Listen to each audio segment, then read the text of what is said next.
Okay, so what I do is every property is listed. It's listed in the. I'm giving you secrets now that took me 12 years to get together. The properties are listed in has to be listed in the classifieds in your local area. So I focus on my area. So I live in Belmore, New York. So I try to focus on where I don't have to drive longer than 20 minutes, 30 minutes till.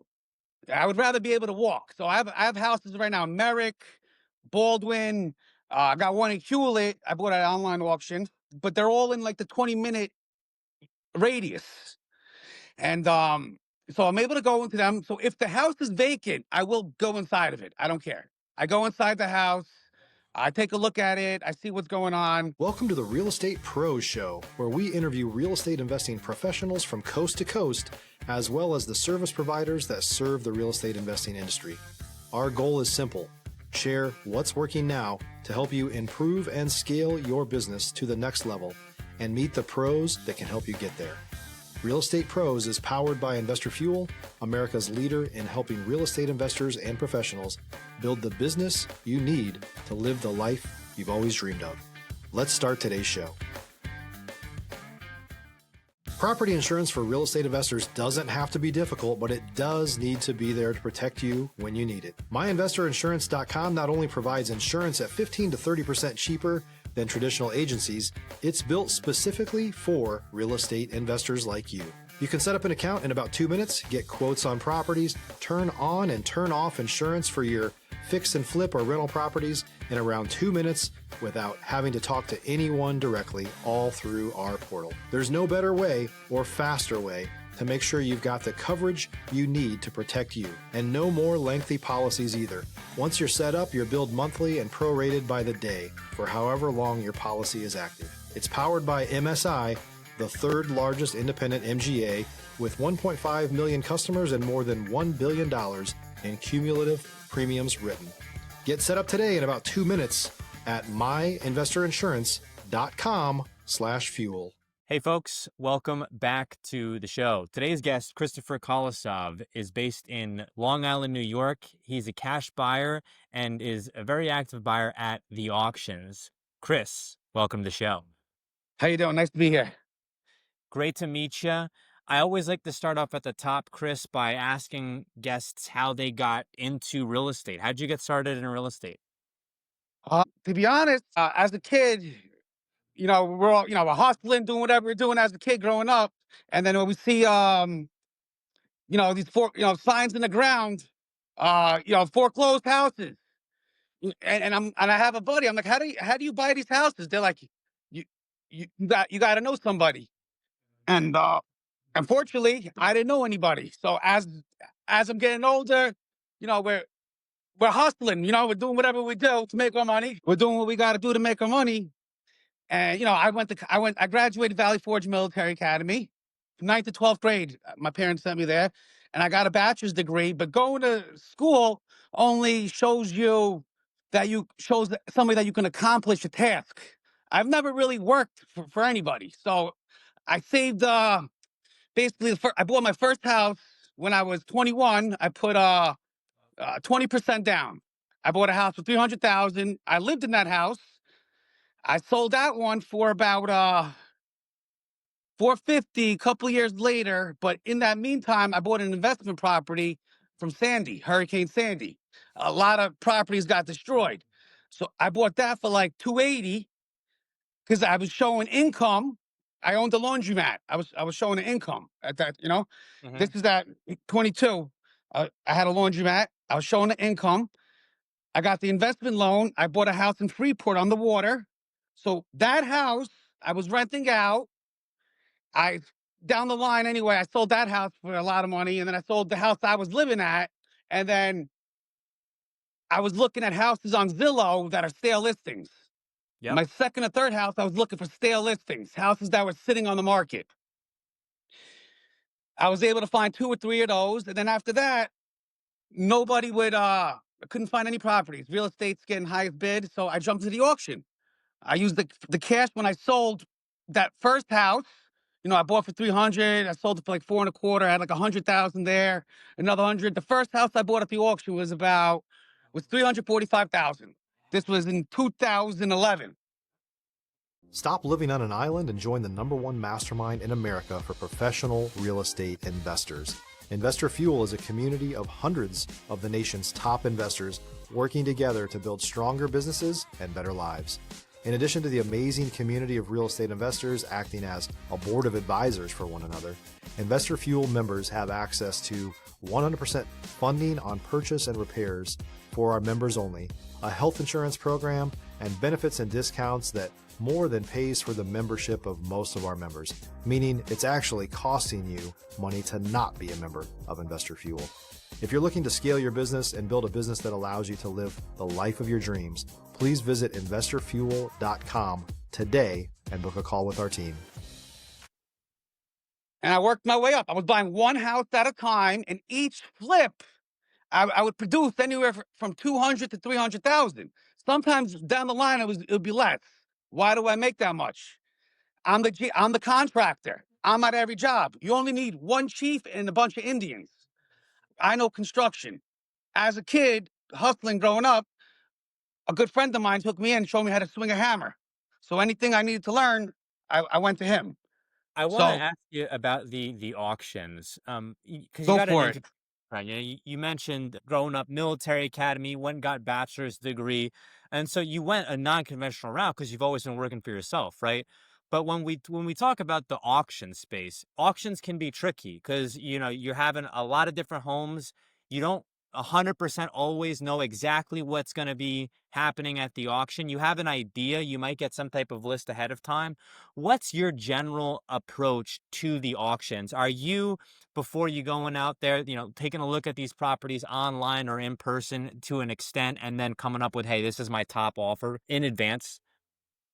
Okay, so what I do is every property is listed. I'm giving you secrets now that took me 12 years to get together.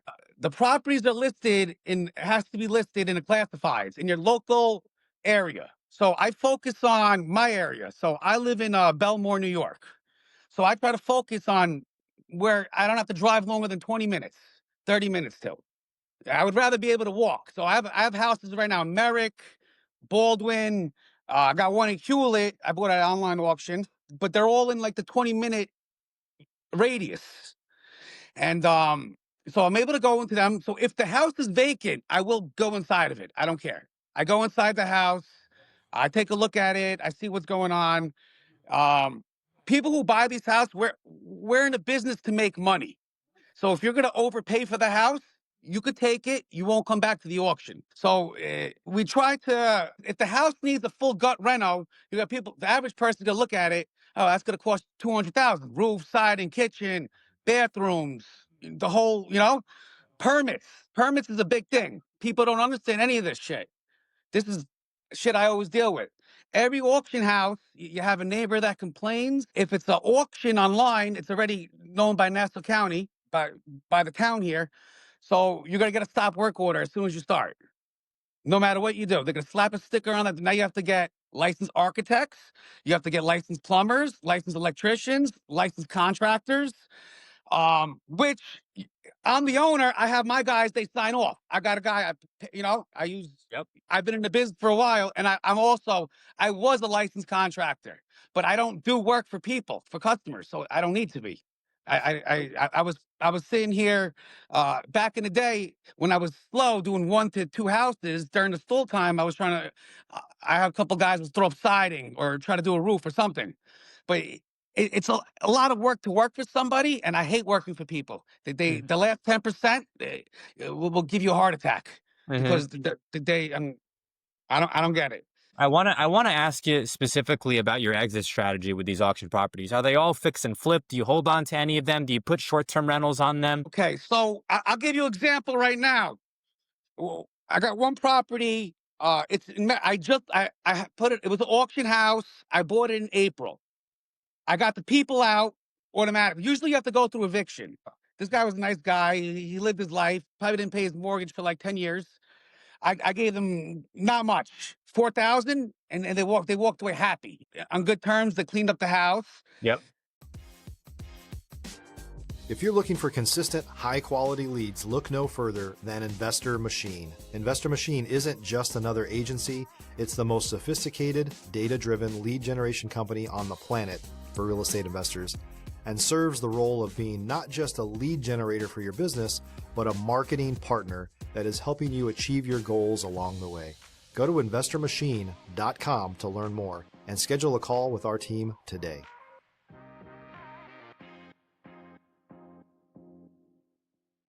So I thought this was $1 million house because of the area. I paid $660 for it. I actually partnered up with somebody where we both put in the same amount, 50-50, but I get an extra 20% of the profit because I make it all, I put it all together. Yep. Okay. So this house we listed for $999,000. It was sitting on the market. I had I sometimes sell a property on my own where I would pay $500 to a third party on MLS and they would list it. And then I would offer 2% to all the agents in the area and they would show the house. But I bought 4 houses at one shot in the year 24. I'm just almost selling everything right now. Going through the whole process, the permits, eviction, it takes time. But one of these houses I dropped was from 999. The real estate agent was like, I'm going to sell the shit out of it. It's $1 million house. I'm like, okay, let's see what you got. All right. I put a 999. It's sitting for a month. All right. Now I'm going to drop the price. 989. It went to 899, then down to 879,000 on the market for 10 days. So I dropped it to 879,000. It was on the market for about 110 days. I'm like, fuck, it's a stale listing. I had a person call me up. They put an 800,000 offer. I had a 740 offer. A 750. I'm like, because it was a stale listing, I didn't put it up at the right price. So now I just took it off. You asked about the exit strategy. All right. So now I took the house off the market. I'm going to repost it in 30 days. I'm going to say, hey, I fucking rented it out, a short-term rental, whatever, some shit fell through. It's going to go back on the market. I'll put it back on the market. I'll put it back for 849,000 because I'm all into that house with 720. All right. 720, that's what I'm into it. With 720. But now the real estate agent is another fucking 30, let's say it's a 3.5. I give them a 3.5% because I move houses. So we're already at, let's say 750, 720. We're at 750. So my break even point with insurance, everything is 750. I had an offer for 800. I wouldn't fucking take that shit. I'm not giving the real estate agents are making money regardless. They don't give a shit. They got to get that money. So I took it off. You're not getting paid. You didn't do your job. I didn't get $1 million. And I'm going to list it up for $500 to the third party, how I always do it, for $849. And I'm going to get it. Or if I get $820, I don't care. I'll get You mentioned the third party. Have you had success with like these flat fee listing services? Yes. Lori Sunshine from Flat Fee MLS LI. Okay. She took care she did my first house for me. I gave her $500. She listed on MLS. It gets on MLS. I'm at the house anyway working, right? I'm the contractor. Yep. I'm there working. So they're going to call, hey, I want to come look at your house. Yeah, come on over. Come on in. They're going to see the house. I want to ask you, and pivoting a bit here, Chris, I want to ask you specifically about flippers and folks in the space in the Long Island area. I mean, it's tough. No way to beat around the bush. It's tough to invest in single family in any of the boroughs of New York, right? And so when we're talking about buying distressed property, it's not like you mentioned before hopping on here, it's not like buying a $50,000 distressed property, maybe at an auction somewhere in the South. You're looking at, $400,000, $500,000, $600,000 at the auction. So when people are coming into this space, is it the same types of buyers you might see at auctions in other areas of the country, or is it like private equity funds that you're competing with? If you're a new or newer real estate investor looking to launch or grow your real estate investing business, please check out Investor Fuel Club. It's a coaching community, but unlike anything you've ever seen before. And you can actually partner with members of our mastermind from coast to coast on deals right in your market. There's no better opportunity to build a consistent business than to literally partner with pros to help you avoid costly mistakes, avoid the need for capital to do deals, and help you eliminate your fears as you're starting your business. Learn more about Investor Fuel Club at investorfuel.com/club. Okay, so from what I've gathered, there's a lot of heavy hitters at the auction. I don't consider myself a heavy hitter because people have deep pockets. I'm rolling with a balance sheet of 2 million. $2 million. That's what my own cash. And I have a partner. He has maybe 500,000. I could team up. We go 50. But mostly, the houses that I find, I know I'm going to make money because I'm the GC. All these guys, they're a jeweler. They have a different side hustle on the side, and they're just investing their money, hiring a general contractor.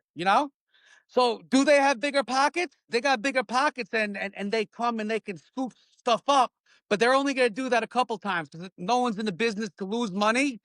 I've been showing up at the auctions just to see because I have the next auction I'm going up for December 10th. It's a vacant property. It's a full gut. I already know I'm going to get it because not many people want to deal with that shit because it's a vacant, really distressed house. Yeah. So most of the people, you're the same group of people that come. A lot of people try to do wholesale deals. I'm not a wholesaler. What they try to do, and I've seen people lose a lot of money, but they have the big pockets. They're like, I got to pay Uncle Sam some money at the end of the year anyway, so I'm going to show fucking loss. So what they do is they put the 10% down on the house, okay? You have 30 days, like I told you, to come up with the final remainder, or you could try to stall them a little bit. So some people try to get these people. He has cash for keys. Get out of the house. Yep. I know this one guy offered the person $60,000. He offered him 60 fucking $1,000. Okay. I was bidding the guy against his house. He bought the house for 720. This was during the COVID, during the end. He paid. It's a million. Listen, it's $1 million house finished up. It's actually a two family with a fucking basement in the town of Merritt, the same area where I bought this house that was sitting, that I just took off. So they put the 10% down. They couldn't get the people out. They lost $72,000. I speak. I'm like, bro, that's fucking crazy. You lost $72,000. Buying a home with squatters is a huge, especially up there. They're not squatters. These are the original owners. These people are the people that have been living. These aren't squatters. These are the homeowners, the original homeowners. So I'm buying these houses before the bank get them. If no one buys the house at the auction, it gets reverted back to the bank. Yep. When it gets reverted back to the bank, that's what you usually see online. Bank foreclosure with a real, that's what you see. I stay the fuck away from those. Too many people. Too many problems. Too many people are bidding, and banks want top dollar when they get it. And you lose your shirt. Yeah. Chris, we are coming up on time here. Where can folks go to reach out to you? Maybe they have a deal that they'd like you to take a look at, or maybe they'd like some feedback on a deal that they're working in that area. All right. So right now I got my website, cashhomebuyerli.com, and then you can find me on Facebook, Chris Kolosov. I'm new to this whole Facebook thing. I'm trying to do all cash home buyer LI. I'm trying to average. You're gonna see me on Facebook. I'm gonna try to, you're gonna see my auctions, the court steps. I'm gonna put everything on there. I want people to come look at me, and I'm gonna give them advice about foreclosures. Chris, thank you so much for coming on the show here today. All right, brother. Thank you very much. You have a nice day. Thanks for joining us for today's Real Estate Pros Show. You can learn more about the amazing benefits of the Investor Fuel Mastermind community, including surrounding yourself with hundreds of other rock stars, 100% financing for your deals, and members-only discounts from vendors you're likely already using that, as a member of Investor Fuel, will save you more than the cost of your membership. Visit investorfuel.com to learn more. If you're interested in joining us as a guest of this show, please visit investorfuel.com/pros to apply. You can also check the show notes for access to free resources, how to get access to world-class lead generation, and much more. Don't forget to subscribe so you never miss another episode. Have a great day. We'll see you on the next show.